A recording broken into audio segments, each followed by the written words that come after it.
আল্লাহ পাক বলেন প্রতিযোগিতা করো আল্লাহর মাগফিরাত কামনার জন্য আর জান্নাতে যাওয়ার জন্য প্রতিযোগিতা করো, আল্লাহর রহমত পাওয়ার জন্য সৎ কাজের প্রতিযোগিতা করো, তাহলে আল্লাহ রাব্বুল আলামিন তোমাদেরকে ক্ষমা করবেন আর তোমাদের জন্য এমন জান্নাত দিবেন যেই জান্নাত আকাশের বিশালতার জমিনের বিশালতার মতো। এ বিরাট জান্নাত তোমাদেরকে দিবেন। এই জান্নাত চিরস্থায়ী সুখ এবং শান্তি জায়গা হবে। জান্নাত আল্লাহ পাক ওয়াদা করেছেন মুত্তাকিদের জন্য। আল্লাহ পাক জান্নাত দিবেন যে জান্নাতের ভেতরে রয়েছে মধুর প্রস্রবণ, রয়েছে দুধের প্রস্রবণ, রয়েছে সেখানে স্বচ্ছ পানির প্রস্রবণ রয়েছে।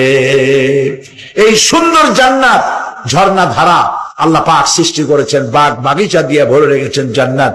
সেই জান্নাতে জান্নাত হবে এয়ার কন্ডিশন, রৌদ্রের তাপ হবে না সেখানে, রৌদ্রের খরতাপ হবে না সেখানে, ঠান্ডার প্রচন্ডতা থাকবে না।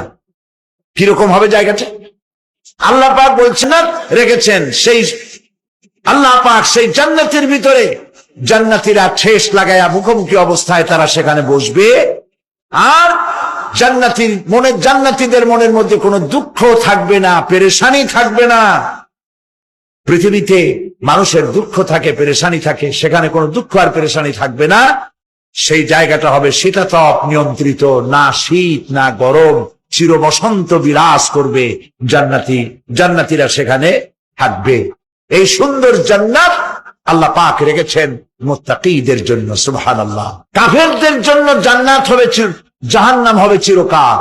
খালিদিনা ফিহা আবাদান, চিরকাল কাফেরেরা জাহান্নামে থাকবে।